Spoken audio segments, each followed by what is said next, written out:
Welcome to Global Science, everyone. From Los Angeles, EJ Kavunus, partner at East Beach Capital and founder of Recursor, is joining us to share his insights on topics ranging from film, media, and real estate. EJ is a former managing director at Credit Suisse and is now also a film producer. EJ, thank you so much for joining us today. Oh, thanks for having me. Great to be here. Thank you very much. You're involved in both film and finance.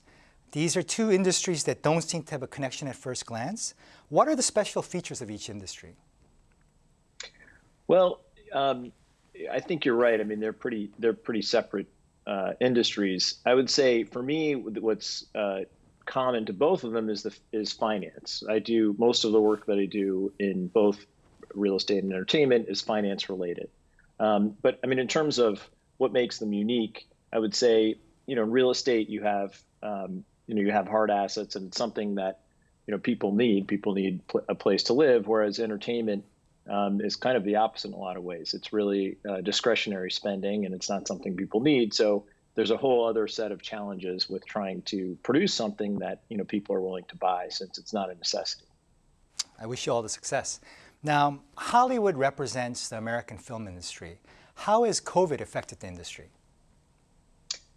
Well, COVID has had a dramatic impact in a lot of ways on the entertainment industry. I think in terms of production, for a while, production was completely shut down globally, and that had a huge impact on just content and the ability to create new content.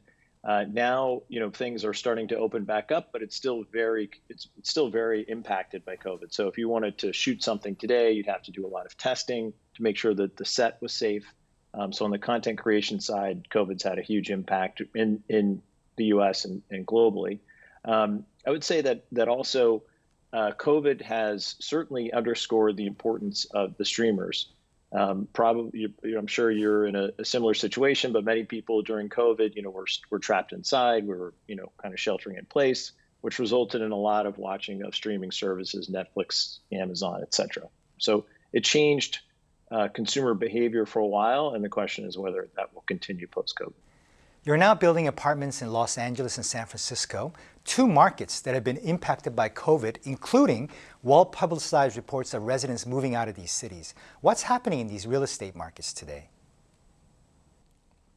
Well, during COVID, what we saw in a lot of large markets in the U.S., and in particular in Los Angeles and San Francisco, was that because people were forced to live inside and sheltering in place, and because people were concerned about dense urban areas and contracting the disease, people tended to leave city centers in favor of living in suburbs and in the country.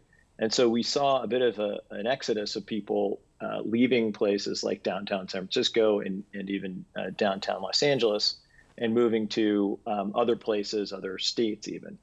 And what's happened in the past 6 months even is that we've seen a huge surge of people coming back to those places. So there was concern that these were going to be kind of permanent structural changes to where people decide to live and work.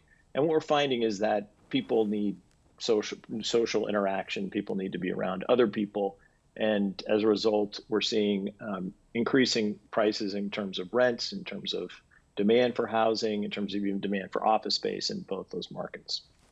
EJ, now switching to media, how has the growth of streaming services like Netflix and Disney Plus changed the industry in the US and also internationally?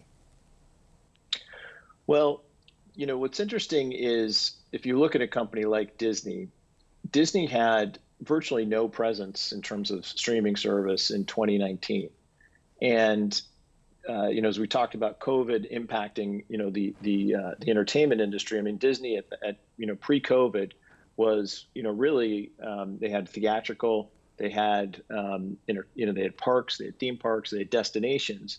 And if you think about what happened in 2020, their core businesses were completely shut down. I mean, they went from being this really strong entertainment company to having zero revenue for their theme parks and other destination entertainment business.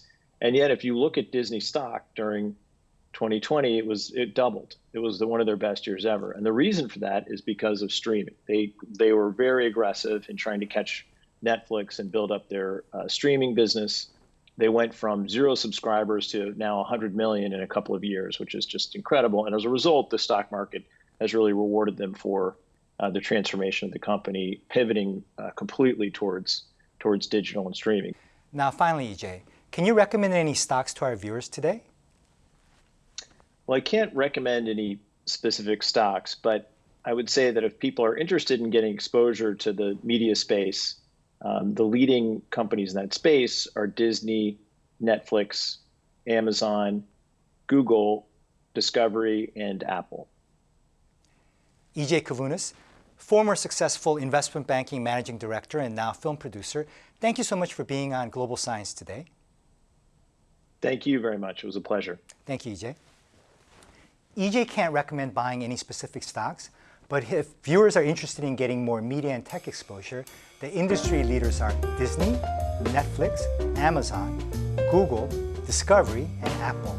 Thank you so much for being with us today. Until next week, please be safe and healthy.